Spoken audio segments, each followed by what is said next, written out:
Hello everyone and welcome to the Sedona International Film Festival. I'm your host Carol Kahn and we are coming to you live from the Sedona Rouge Hotel, one of our sponsors for this year's film festival, along with Broadcast Rentals and Sedona Advertising Agency. We'd like to thank our sponsors for participating in this year's festival, which is our 26th year. Yes. And I'd like to introduce you to one of our filmmakers. Emma Power. Yes, Emma Power. You can introduce yeah. yourself, yes, for your film, YAH WAVE. Yeah. And tell me a little bit how YAH WAVE came about. What is the name of it and how... Like where the name came from, yes, where the idea came from? And then we'll talk about the idea. The name, well, what influenced like the genesis of the film was what happened while I was listening to some like electronic music, and a lot of electronic genres they tend to have the word wave after them. So like there's different kind of like styles of that music. So I was kind of thinking in the terms of like I wanted to make this film as the pace of electronic music. And since the film is really about esoteric and ecstatic dance practices, there's a big God element to it. So I wanted that weight in the title. And then naturally the pun kind of sort of came up with the name Yahweh is like a word for God. And then I saw just like right there that I could use that pun and make it YAH WAVE. Sometimes it's really hard to come up with titles for films. Mm-hmm. Yeah, sometimes it's like it's not really a film idea until you have the title, and that's kind of how it became. I was like, oh, it's going to be electronic sort of musical documentary about a practice that brings people closer to God or whatever. Mm-hmm. So, well, I want to play the clip because I've got lots of questions and I want to ask you about it, but I just want to play it so people can see and understand what we're talking about. yes.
You know what? It's so well shot. The cinematography on that is outstanding. Watching even the whole film, this is just a short clip of it, but watching the whole entire film is just so beautifully done. Thank you. Yeah, I mean, it has a pace and like a tempo. It kind of carries you through two different songs, which definitely makes it easier to watch because there's no dialogue in it, so you have to be carried by something. So it has to be the visuals and the audio at that point. Mm-hmm. Yeah. And what inspired you to do a film of this kind, of this nature? I just think there's something really powerful about making like a statement as a documentarian without using dialogue, like to like unveil truths and shift sensibilities without, in the absence of dialogue, is like an experiment almost, and it's something that I was interested in just because I come from more of like a art installation, more like experimental side, that it kind of didn't seem like a documentary at first. I thought it was just going to be like something that I make as an art video. And then I realized that if I'm going to be using real people for this, that now it's becoming a documentary. So I kind of went that route. So. Where was the first inclination? Because when you watch this film, there's different cross cultures that are in here. So you said that you were just starting, like, you know, to film something like this. But where was the thought that, like I could make this more, interchangeable as far as different cultures?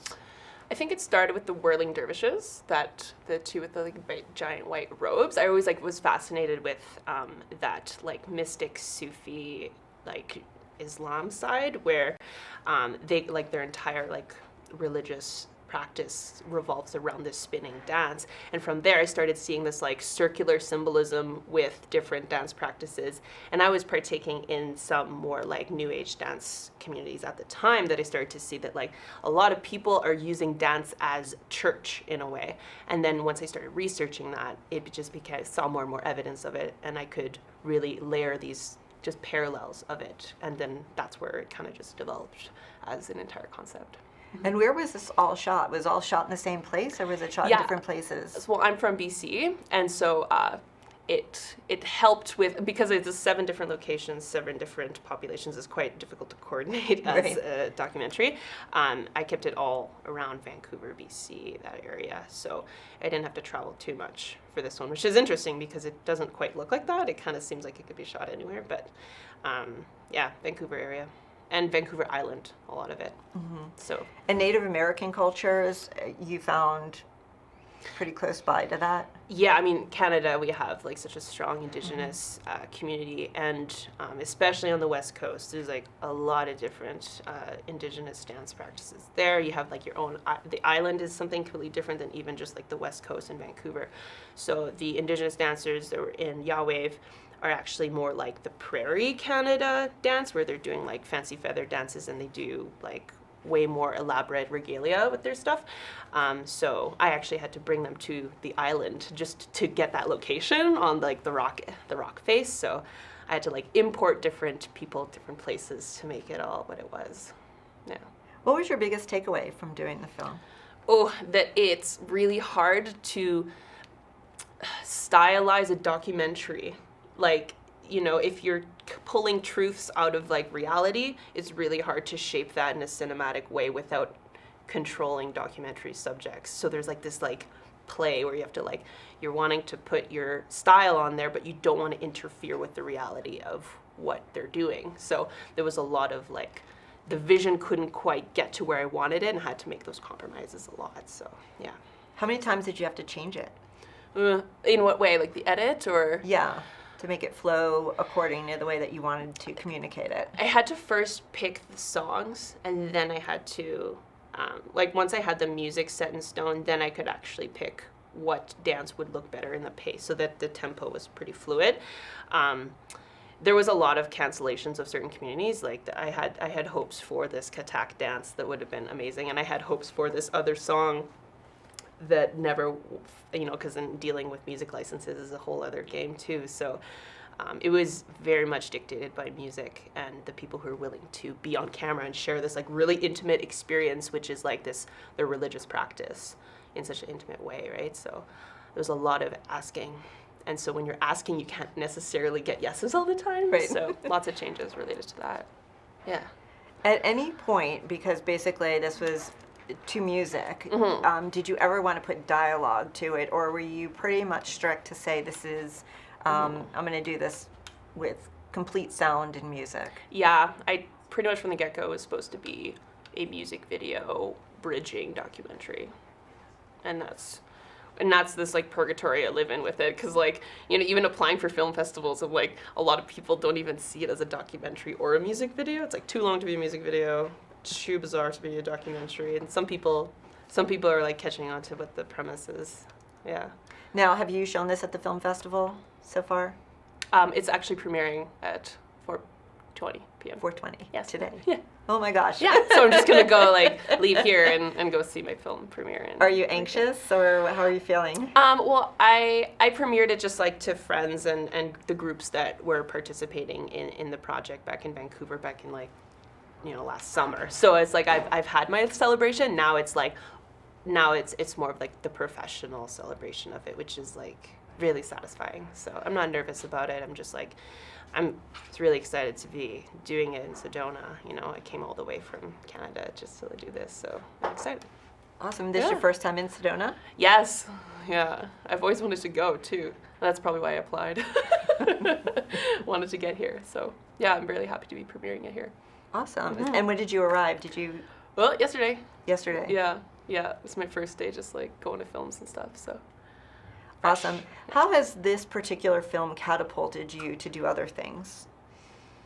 It's, once you have a film, then people start taking you seriously as a filmmaker. It's like you can like have all of these like student projects, but once you make like your own and you start using other people's money for it, then it really makes it real. So from there, I've gotten a lot more gigs for collaborations, I find. This one just it hasn't been premiered yet, so I'm just like starting that professional process with it. But this is my first film. Yeah. Well, awesome. Yeah. Well, I can't wait to see more of what you do. And how can people find out about your film? So it's on Vimeo under the name YAH WAVE, of course, but it's on my website called girljesus.me.